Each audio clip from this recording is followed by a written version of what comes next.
Welcome back to Live Wire Transmission. Now we will talk about tips of the day.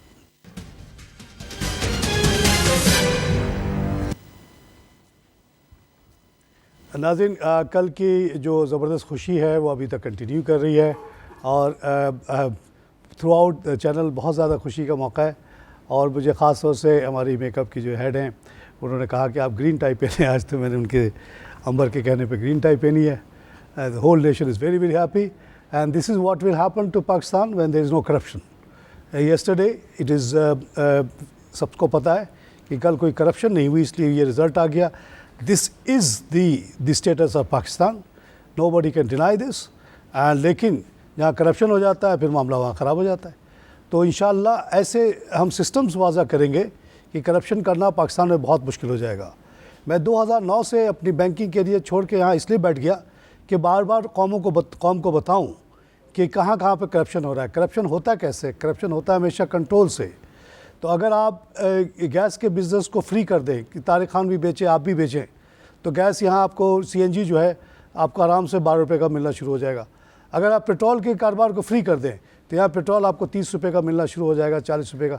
Iran से मैं लाता हूँ, Uzbekistan से लाता हूँ, दैट्स माई प्रॉब्लम। यहाँ पे आपको आटा, अगर यहाँ पे जो गवर्नमेंट के इंटरफेरेंस है वो हट जाए तो आटा आपको बड़ी आसानी से 25 रुपये का मिलेगा, ना कि 50 का मिलेगा। चीनी आपको 40 का मिलेगा, ना कि अभी जो इस रेट पे मिल रहा है। दूध यहाँ बड़े आसानी से 25 का मिल सकता है अगर मार्केट को ओपन कर दिया जाए। These are the sources of corruption. If you remove the controls, if the government goes out of business from this all this businesses, तो यहाँ पे करप्शन ख़त्म हो जाएगा और हुकूमत करने में कोई मज़ा ही नहीं रहेगा। तो पनामा का अकाउंट भरेगा ही नहीं फिर, और फिर मुल्क बहुत अच्छा हो जाएगा। जब दूध सस्ता मिले, चीनी सस्ती मिले, आटा सस्ता मिले, गैस सस्ता मिले, पेट्रोल सस्ता मिले, सीमेंट सस्ता मिले, स्टील सस्ता मिले, ऑटो सस्ता मिले, फर्टिलाइज़र सस्ता मिले, तो मुल्क में खुशहाली कैसे नहीं आएगी भाई? आइए एक लाइव पर से बात करेंगे। अस्सलाम वालेकुम। वालेकुम सलाम जनाब। मैं मोहम्मद आरिफ कराची से बात कर रहा हूँ। आरिफ साहब, वेलकम शो सर। ये नेशनल बैंक का झेली इदारा है नाफा म्यूचुअल फंड। जी सर। इसमें अगर समय कड़ी करना मुनासिब है, आपका मशवरा दें। जी बिल्कुल, बहुत मुनासिब है। आप वहाँ जाएँ और माशाल्लाह people are doing very good job और one of the good fund managers. एक लीडिंग एक्सपर्ट ताहा खान जावेद को आजकल उन्होंने बना दिया है इक्विटी का जो मैनेज करते हैं। He is a very good analyst and fund manager और he should do make this fund better even इंशाल्लाह। नाज़रीन, आज की मार्केट की सिचुएशन ये रही। आपको पता है कि पिछले हफ्ते 2600 पॉइंट की मार्केट गिरी। उसके बाद आज की सिचुएशन ये रही कि स्टार्ट होते ही थोड़ी देर में 215 प्लस पे गई, यानी 47,073 का लेवल इसने क्रॉस किया। उसके बाद आस्ते आस्ते नीचे आ गई, 112 पे चली गई। उसके बाद से -223 पे गई, फिर थोड़ी सी इम्प्रूवमेंट आई और फिर जो है वापस 173 माइनस पे खड़ी है। तो ओवरऑल सिचुएशन ये है कि ये जून का महीना जैसे ही शुरू हुआ, पनामा दो दिन पहले से ही कारपेट बिछना शुरू हो गए। पहली दूसरी को स्पेशल सेशन रखे गए, 28 वगैरह को भी स्पेशल सेशन रखे गए कि इतने बड़े फ़ंड को हम कैसे संभालेंगे। लेकिन न वो फ़ंड आया, वो हमारे कारपेट, हमारा शामियाना जो है ना ऐसे खड़ा का खड़ा रह गया और फ़ंड नहीं आया। और जो है मार्केट जो है उससे पहले ही जो ऑलमोस्ट 53 की तरफ जा रही थी, 11% इंक्रीज़ हो गई थी, वो फिर 12% गिर गई। 1% का नेट लॉस है। लेकिन उस पर रोना धोना ऐसा है कि जैसे 53 ही पे थी हमेशा मार्केट और 47 पे आ गई तो बड़ा जुल्म हो गया। ये कोई नहीं कहता कि अक्टूबर 2016 में ये 40,000 पे थी और बड़े बड़े पंडित, इतने बड़े बड़े सर वाले जो शाम को आके टीवी पे बोलते हैं, जिनको 60-60 लाख 80-80 लाख तनख्वाह मिलती है, वो ये कह रहे थे कि मार्केट तो अब जी ख़त्म है, 20 पे गई। तारिक खान ने उस वक्त खड़े होकर सुबह 6 बजे नमाज़ पढ़ के उठा और फ़ौरन लिखा कि नहीं 50 की मार्केट है, मगर जुलाई 2017 में है। उस टाइम लाइन को अगर आप यकीन करें तो अभी हम 47 पे ठीक हैं। बहुत खुश हैं कि 7,000 मार्केट बढ़ गई अक्टूबर से लेकर अब तक। जो बढ़ गई उसका कोई जिक्र नहीं, घटने का बड़ा जिक्र है। और तमाम के तमाम शेयर जो मैंने आप लोगों को रिकमेंड किए हुए इस वक्त बहुत लो लेवल पे हैं। बेहतरीन लेने का मौका है, ले लें।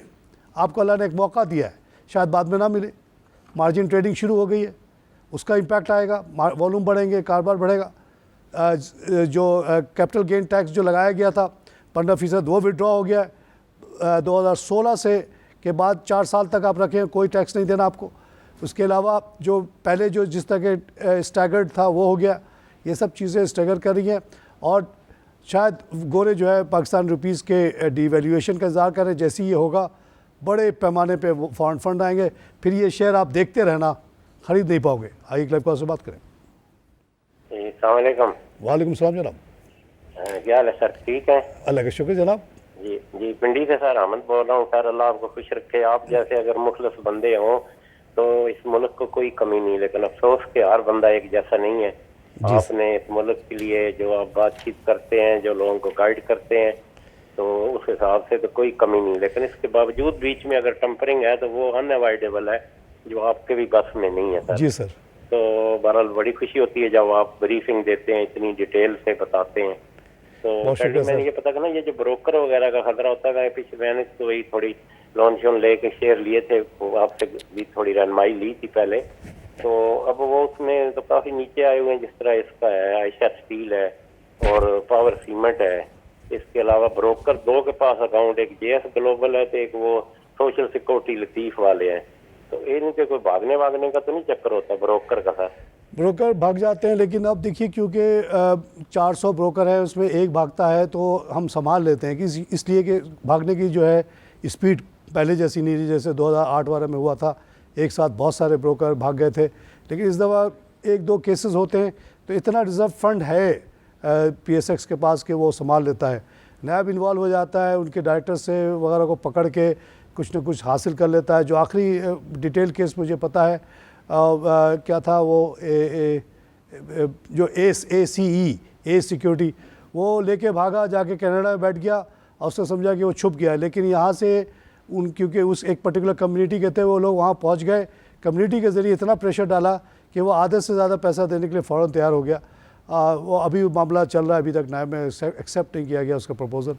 और उसके अलावा जो पैसा नहीं मिलेगा वो जो है आपको जो है पाकिस्तान स्टॉक एक्सचेंज कवर कर देगी। जहाँ तक आपने पावर और पेस का आयशा का कहा, बिल्कुल ही नाजायज़ गलत इसको गिराया गया है और ये उठेगा ज़रूर। आयशा स्टील एक्सपेंशन करेगा तो ज़्यादा कमाएगा, कैसे नहीं कमाएगा। पावर सीमेंट अगर ये 9 लाख से 34 लाख पे जाएगा तो आप अपने लॉजिक लगाएं कि ये नीचे कैसे चला जाएगा भाई। स्टील की सेल तो जारी है जनाब, टैक्स लगने के बाद भी जारी है। आप ज़रा इर्द गिर्द अपनी नज़र डालें, हर तरफ आपको काम होता हुआ नज़र आता है। ज़रा कोई CPA के प्रोजेक्ट की तरफ चले जाएँ, वहाँ आप देखिए कि कितने मैसिव क्वांटिटी में स्टील एंड सीमेंट इस्तेमाल हो रहा है। तो इंशाल्लाह ये दोनों शेयर ऊपर जाएंगे। बिल्कुल इस पर ईमान अपना पुख्ता रखिएगा। It is solid like cement and steel, don't worry. आइए क्लाइक पर से बात करें। हेलो अस्सलाम वालेकुम। वालेकुम सलाम जनाब। सर ये मार्केट नीचे क्यों जा रही है? कि आपके जो रेट जून का 50,000 होगा, ये तो माइनस 4,000। जी ने जुलाई में मैंने कहा था जुलाई में होगा 50,000, ये मेरा ईमान है। दूसरी बात ये कि पावर सीमेंट के लिए 25 पावर सीमेंट को लेके बैठ जाएं आप। 9 लाख से 34 लाख की प्रोडक्शन हो रही है उसकी, कोई वजह ही नहीं गिरने की। जो जाली लोग गिरा रहे हैं वो बड़ा नाजायज़ काम कर रहे हैं, जो इसके ख़िलाफ़ बोल रहे हैं बिल्कुल ही गलत बोल रहे हैं। कोई वजह इसके गिरने की नहीं है। सीमेंट बिक रहा है सारा का सारा, स्टील बिक रहा है, ऐसा कैसे नीचे चला जाएगा। हाई क्लाइव कॉल से बात करें। वालेकुम तारिक भाई, शाहिद ज़ैदी बोल रहा हूँ। शाहिद साहब वेलकम शो साहब। 3-4 साल से तकरीबन मैं आपको भी कॉलें कर रहा हूँ। इदरीस आदम जीत गया, इस सिक्योरिटीज वाला हम हार गए, हमारे शेयर तबाह बर्बाद हो गए। इसने हमें ICCU में पहुंचा दिया, इसने हमें शेयर नहीं दिए, ना हमारे मिसिंग शेयर के बारे में कोई बताया। टोटल इंतजामिया मिली हुई है, IC या SEC टीम से मिली हुई है। जफर इजादी साहब ने कोई एक्शन नहीं लिया, डेट्रो का उल्टा सीधा जवाब दे दिया कि आप उसके पास लेटर लिखें, उसको लेटर लिखे। लेटर लिखते इन्होंने हमारा ये हाल कर दिया कि शेयर मट्टी हो गए, जहां से चले थे उससे भी पीछे चले गए।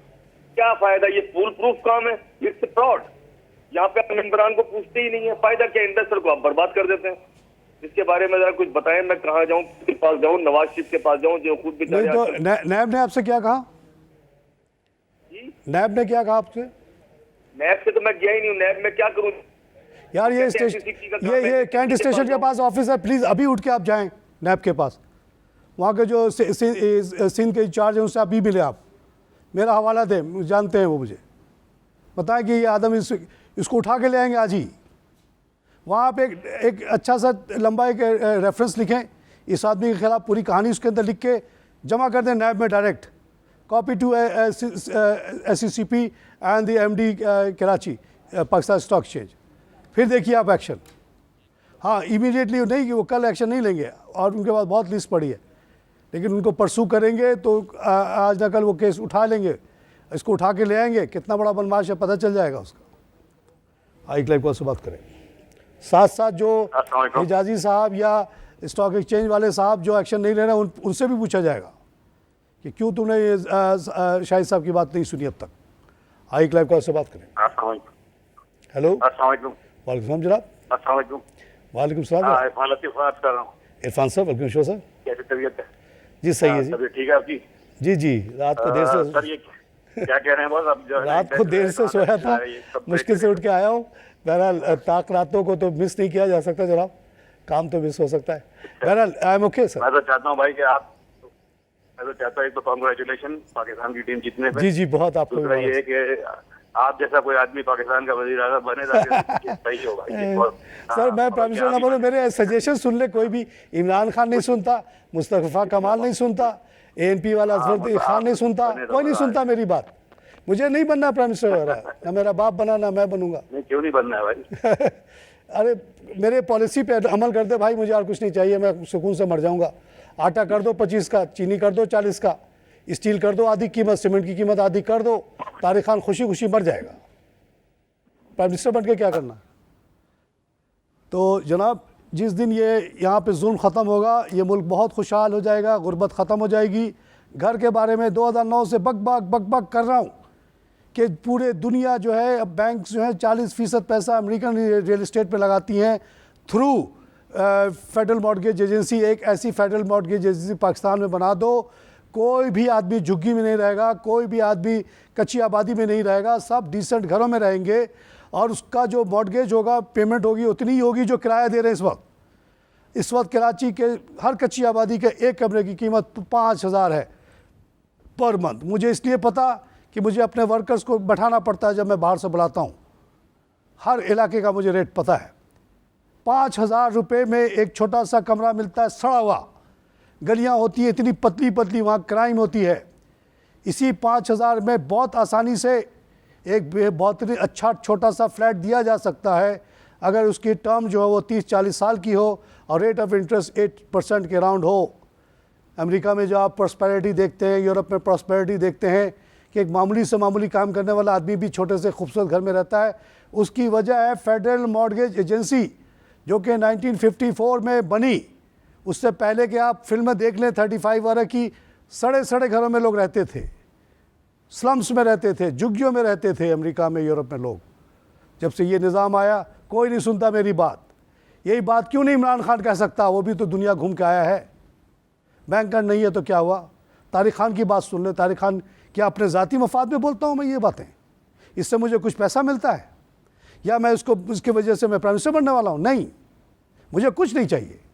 मेरे अब्बा ने 3 किताबें लिखी हैं, इतना पढ़ाया लिखाया, मुल्क के लिए बात की, उन्होंने तो कभी पॉलिटिक्स में जाने का सोचा नहीं। आई क्लाइव कौन से बात करें। हमारी कोशिश है कि हमारी बातों के ज़रिए कोई तब्दीली आए, लेकिन होता हुआ नज़र नहीं आ रहा है, कोई फ़ायदा नहीं हो रहा। हर दूसरा बच्चा यहाँ स्टंट हो रहा है। दूध दुनिया में वाफिर फेंका जा रहा है, उसको जगह नहीं है, क्या करे उसको दूध को। दूध सस्ते होने की वजह क्या हुई साहब? सिंपल लॉजिक है, एक गाय पालो आप यूरोप में, 1 मिलियन यूरो आपको मिल गया सब्सिडी, तो आप 100 गाय पाल लो तो 100 मिलियन कमा लो साल में। दूध जो आए उसको पानी में फेंक दो, कोई मसला नहीं है। आई क्लाइव से बात करें। जी अस्सलाम वालेकुम। वालेकुम सलाम जनाब।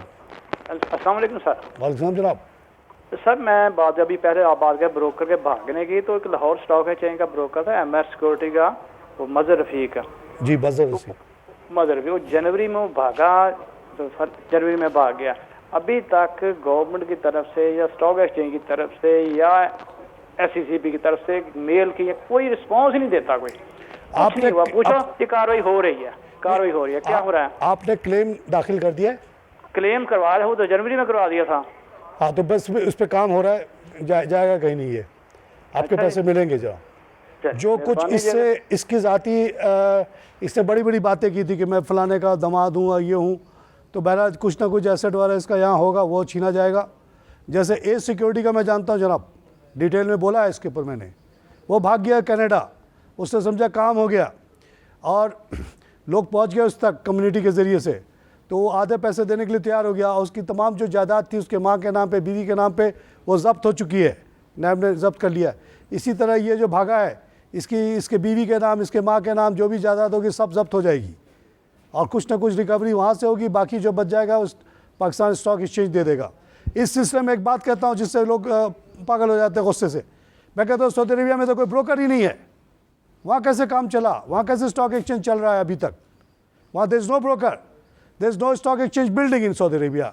आई was the one of the leading component जिसने वो बनाया है स्टॉक मार्केट। हमने डिसाइड किया कि कौन कौन से शेयर्स होंगे, कौन सा ए होगा, कौन सा बी होगा, फाइनेंसिंग उसकी कैसी होगी, हमने डिसाइड किया था। आज तक वहाँ ब्रोकर नहीं है। मैं इस बेसिस पे कहता हूँ कि यहाँ ज़्यादा से ज़्यादा 50 ब्रोकर जो सॉलिड है उनको छोड़ के बाकी 350 लाइसेंसेस कैंसिल कर दें और तमाम बैंकों को पाबंद करें कि आपको स्टॉक ब्रोकर भी बनना पड़ेगा। साथ साथ आसानी हो जाएगी, एक ही डेस्क होगा, वहाँ जाके वो शेयर्स का भी बात कर लेगा, वहीं से वो फाइनेंसिंग भी ले लेगा। और financing rate should not be more than 2% KIBOR. आइए क्लब से बात से। हेलो हेलो हेलो हेलो, अस्सलाम वालेकुम। वालेकुम सलाम जनाब। इनायत बोल रहा हूँ पेशावर से। इनायत साहब बिल्कुल शो सर। खैरियत है सर? जी ये आपसे पूछना था, मेरे पास HBL के शेयर हैं। जी जी, वो कोई 4-5 साल पहले से खरीदे हुए हैं। माशाल्लाह माशाल्लाह। तो उसका अभी तक मैं वो बोनस आ जाते हैं और अब ये मैं कहता हूँ किसे कैश का तरीकाकार मुझे पता नहीं है। सर मैं कैश का तरीका नहीं बताऊंगा आपको जानबूझ के। नहीं क्या तरीका? नहीं आप इसको रखें सर मेरी तरफ से प्लीज़। इनायत साहब आपने कॉल किया मुझे, मेहरबानी की आपने। मेरे बहनों के भी ये हबीब बैंक UBL वाले के शेयर्स हैं, उनके बच्चे लगे रहते हैं मामू बेच दें। मैं कहता नहीं मुझे नहीं पता बेचते कैसे। तो वो माशाल्लाह बचे हुए, नहीं तो कब बिक के वो खा पी के गाड़ी वाड़ी चला के गला चुके होते अब तक। तो वो मेरी बहनों का सहारा है। आपके लिए भी ये हबीब बैंक सहारा है। आज अभी इस रेट पे है माशाल्लाह। Habib bank is doing well, is part of the emerging market. जब ये गोरों की बाइंग आएगी फिर आप देखिएगा ये कहाँ से कहाँ जाएगा। बेचना कभी नहीं इसको। मोटरसाइकिल है, गाड़ी है, बेच दें आप मेरी तरफ से। कभी घर नहीं बेचना है, दुकान नहीं बेचनी है, प्रॉपर्टी प्लॉट नहीं बेचनी है और कोई शेयर नहीं बेचना है। गाड़ी वाड़ी बेच दें, कोई मसला नहीं। ओबर पे घूमें आप, रिक्शे पे घूम जाए, कोई मसला नहीं। आपकी इज़्ज़त पे कोई कमी नहीं आएगी कि आप पैदल चल रहे हैं, बस पे चल रहे हैं या रिक्शे पे चल रहे हैं या गाड़ी पे जा रहे हैं। Doesn't matter. हम मुसलमान हैं, हमें तो अपने कौम के साथ चलना है। अगर सब बस पे जा रहे हैं तो हम भी बस पे जाएंगे, सब पैदल जा रहे हैं तो हम भी पैदल जाएंगे, अच्छा लगेगा। ये ना कि मेरे पूरी कौम तो पैदल जा रही है, मैं बड़े से गाड़ी में जा रहा हूँ 4 गुंडे को पीछे बैठा के। ये कोई मुसलमान का काम तो नहीं है जनाब। मुसलमान को तो अल्लाह के सामने हाजिर होना है, वहाँ तो सब बराबर हो जाओगे। नमाज में सब बराबर हो जाते हो। नमाज में किसी ने आज तक कहा कि मैं आगे बढ़ूंगा इसलिए कि मैं अमीर आदमी हूँ, जूते मार के उसको भगा दें वहाँ से, मस्जिद से। इसलिए कोई मुसलमान में कोई फ़र्क नहीं है। आई क्लाइव को से बात करें। हेलो वालेकुम सलाम जनाब। सर PIBT क्या समझ रहे हैं, इसका क्या टारगेट प्राइस है? सर PIBTL आप लोगों की मेहरबानी से एक बहुत ही ज़रूरी चीज़ बन गई मुल्क में। गवर्नमेंट के पास तो आपको पता है कि पैसे नहीं है, अफरा तफरी का आलम है, लेकिन आप लोगों ने थोड़ा थोड़ा डरा और एक बहुत शानदार चीज़ बन गई जिसका नाम है PIBTL। अभी गूगल मैप पे जाके उसको देख लें, आप खुश हो जाएंगे। आपको कोई मुझसे बात करने की ज़रूरत नहीं रही। बहुत बड़ी जगह कि आप भी एक छोटे से हिस्सेदार हो। वहाँ पे एक डॉट लगा दें पेन से मैप के ऊपर, I am owner of this part of PIBTL। फिर आप सवाल नहीं करेंगे। वहाँ कोयला उतर रहा है, आप सुन रहे हैं कि कोयले के कितने बड़े बड़े प्लांट लग रहे हैं मुल्क में। अगर PIBTL नहीं होता तो कहाँ उतरता है ये कोयला? कराची में जो छोटी सी इतनी बड़ी सी जगह है, वहाँ ट्रकों से लेके जाते हैं गंदगी फैलाते हुए। वहाँ से तो 1300 मेगावाट का साहिवाल का प्लांट नहीं फीड हो सकता। जो 1200 के करीब का प्लांट लग रहा है इस वक्त कराची में, वो फीड नहीं हो सकता कोयले का। 118 का जो प्लांट ऑलरेडी FBL ने लगा दिया, फीड नहीं हो सकता। तो PIBL के लिए आपने ले लिया। इसके एक जो नज़ीर है, इसके पहले जो प्रेसिडेंट है, वो पाकिस्तान इंटरनेशनल कंटेनर टर्मिनल है, जो कि 60 रुपये का था जब मैं आया था पाकिस्तान 2009 में, आज शायद 400 रुपये का है। इसी तरह ये भी आहिस्ते आहिस्ते बढ़ेगा, इसके घटने का कोई सवाल नहीं है। अगर इस मुल्क में कोई सबसे सॉलिड शेयर कोई पूछे तो मैं कहता हूँ PIBTL। आज PIBTL ख़त्म कर दो, वो ज़मीन मुझे दे दो, मैं वहाँ पे इंडस्ट्रियल एरिया बनाता हूँ, अभी जो रेट है उससे कहीं ज़्यादा देने के लिए तैयार हूँ। तो इंशाल्लाह आप PIBTL के बारे में बिल्कुल फ़िक्र ना करें, पावर के बारे में बिल्कुल फ़िक्र नहीं करें, ये आयशा के बारे में बिल्कुल फ़िक्र नहीं करें, लोड्स के बारे में बिल्कुल फ़िक्र नहीं करें, auto industry doing well, system के बारे में ये सिस्टम के बारे में फ़िक्र नहीं करें, सिंथेटिक प्रोडक्ट के बारे में फ़िक्र नहीं करें क्योंकि वो ऑटो पार्ट बनाता है। इसी तरह अमरेली स्टील एक्सपेंशन आ रहा है, नवंबर तक आ जाएगा, उसके बारे में बिल्कुल फ़िक्र नहीं करें। मोगल स्टील के बारे में बिल्कुल फ़िक्र नहीं करें। रोशन पैकेजेस के बारे में बिल्कुल फ़िक्र नहीं करें, उसका कॉरुगेटेड प्लांट ऑलरेडी तैयार हो गया। ये सब सॉलिड शेयर्स हैं। हाईटेक के बारे में बिल्कुल फ़िक्र नहीं करें, उसको ऑयल मार्केटिंग का लाइसेंस मिल गया है, बेचेगा ऑयल, वहाँ से भी कमाएगा। तो ये सारे जो हमारे कंपनीज़ हैं जो एक्सपेंशन पे हैं। PRL के बारे में बिल्कुल फ़िक्र नहीं करें। आज ही उसके डिटेल दिलावर का आर्टिकल आया कि कैसे आइसोमाइजेशन के प्लांट्स की वजह से उसके जो कचरा था उससे भी पेट्रोल बनाएगा वो, तो इंपोर्ट ऑफ ऑयल कम हो जाएगी। और उसका आप सोच सकते हैं कि जब ज़्यादा चीज़ें बनेगी तो ज़्यादा फ़ायदा होगा उसमें। PRL के बारे में बिल्कुल फ़िक्र करने की ज़रूरत है। इसी के साथ इस सेगमेंट से इजाज़त चाहता हूँ।